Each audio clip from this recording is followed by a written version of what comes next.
السلام عليكم البنات، الله تكونوا كامل لاباس، صحتكم لاباس. مرحبا بكم في قناتي. ما تنساوش الاشتراك في القناه وتفعيل زر الجرس باش يوصلكم كل جديد ان شاء الله. الوصفه تاع اليوم راح تكون ليكيش بواحد لاباط ما شاء الله، تجي شيشه وخفيفه والحشو يجي مشمخ ويجي ما شاء الله. تابعوا معايا لا فيديو باش تشوفوا مكونات الوصفه هذه. اول حاجه عندي 125 غرام زبده بحراره الغرفه، عندي بيضه، عندي 4 ملاعق تاع الزيت، عندي الملح، وعندي نصف ملعقه صغيره تاع خميره كيميائيه، خميره الكاطو. لهنا عندي التوابل، عندي توابل الدجاج، شويه كزبر وشوي فلفل اسود. انا العجينه تاعي نتبلها باش تجيني بنينه.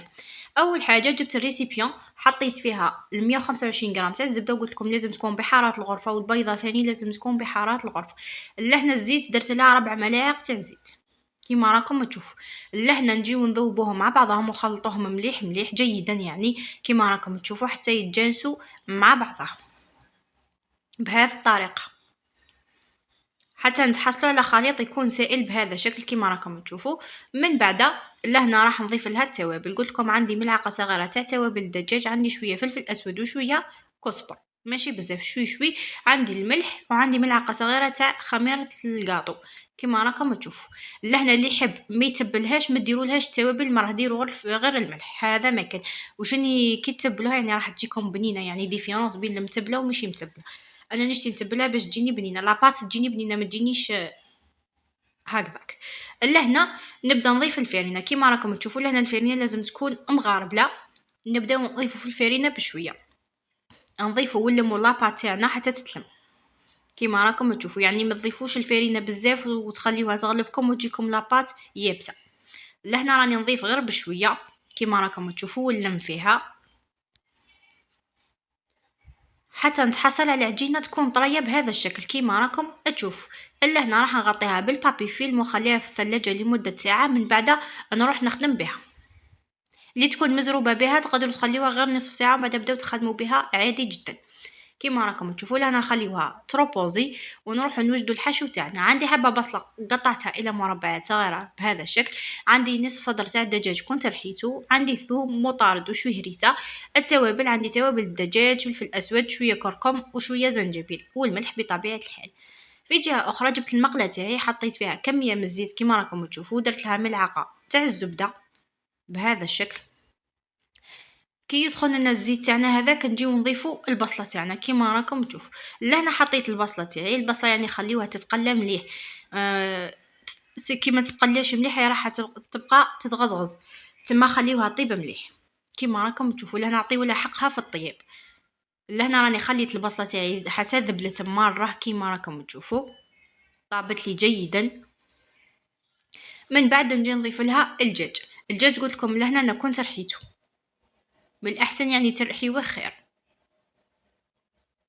لهنا ضفت الدجاج تاعي نخلطه مليح مع البصله هذيك.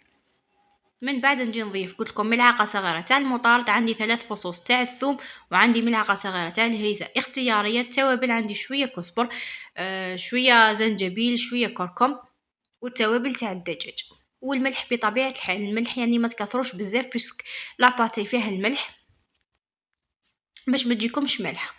لهنا نخليوه يطيب ونروحوا نوجدوا لاباط تاعنا كيما راكم تشوفوا. لهنا العجينه تاعي كانت روبوزيت بيان. جبت انا هذا الليمول تاع لي طارتولات كيما راكم تشوفوا، الحجم يعني المتوسط. نكربع العجينه تاعي بهذا الشكل باش تسهل عليا، ونبدا نخدم الطريقه يعني المعروفه والمعتاده كيما راكم تشوفوا. لهنا نشكلهم هكذا جيدا، يعني ما تخافوش منها باش تلزق لكم في المول، ماهيش راح تلزق، وبسهوله راح تتنحى معكم بيسك راهي فيها الزبده وفيها الزيت. والليمول هذو اصلا هما ما يلزقوش كيما راكم تشوفوا. نكمل نشكلهم كامل بنفس الطريقه. الليمول يعني كاين انواع، كاين هذو، كاين المدورين اللي ماشي مشرشفين، كاين بزاف انواع. ديجا انا كنت شعلت الفرن تاعي على درجه نار عاليه يسخن لي. لهنا بعد ما كملتهم كيما راكم تشوفوا بهذا الشكل، نجي نثقبهم بالفرشيطه. لازم تثقبوهم هكذا باش ما تنفخش معاكم، نلوحوهم يطيبوا. من بعد نوليو الحشو تاعنا. لهنا الحشو تاعي كان طابلي ما شاء الله كيما راكم تشوفوا. هنا جبت الحشو، جبت الكريم فريش، أنا نستعمل هذه ميطر سبيسيال تاع الماكلة، يعني تجي ما شاء الله وبزاف بنينة. عندي لهنا كمية من الجبن المبشور، وعندي بيضة كاملة. جبت ريسيبيون فرغت فيها الحشو تاعي، الدجاج هذاك تاعي اللي كنت تبلته جيدا بهذا الشكل. درت لها بيضة ونضيف الكريم فريش. لهنا نضيف الكريم فريش بشويه ونخلط، يعني نتحصلوا على خليط يكون ما هو جيري ما هو جامد كيما راكم تشوفوا. وضفت لها كميه من الجبن المبشور، يعني الجبن المبشور راح يزيد لها بنه ما شاء الله. خلطوها جيدا حتى يتجانسوا مع بعضهم بهذا الشكل. لهنا كنت جبت لي كيش تاعي كانوا ديجا طابوا، لهنا ما نطيبوهمش كامل، نطيبوهم نص طيب. كي نكملوا نحشيهم ام رايحين يكملوا يطيبوا، تسمى طيبوهم نص طيب. غير تشوفوا العجينه تاعكم يبست صايت بدل اللون تاعها نحيوها وابداو عمروها كيما راكم تشوفوا. لهنا عمرتها بالحشو بهذا الشكل، عمرهم يعني جيدا بالحشو كيما راكم تشوفوا. من بعد نضيف لها الجبن المبشور من فوق. لهنا دوك نقلبها للفرن، نجعل لها من تحت قيس ما تشوفوها حمارت، نجعلوا لها من فوق الزيت حمر لنا من فوق. هاي لي كليكيش تاعي، يعني بعد ما طابوا لي من تحت وتحمروا لي من فوق، نجيو لهنا نزينهم. لهنا زينتهم بورقه تاع دبشه وكميه من الزيتون الاسود كيما راكم تشوفوا، يعني تزيين يكون اختياري، كل واحد يزين بوش متوفر عنده في المنزل. هاي لي كليكيش تاعنا تاع نهار اليوم، يعني بعجينه ما شاء الله تجي هشه وطريه وبنينه، وحشو يجي مشمخ ومفرمج. وان شاء الله تكون عجبتكم الوصفه تاعي اليوم، وان شاء الله تجربوها، ونلتقي في فيديو اخر ان شاء الله.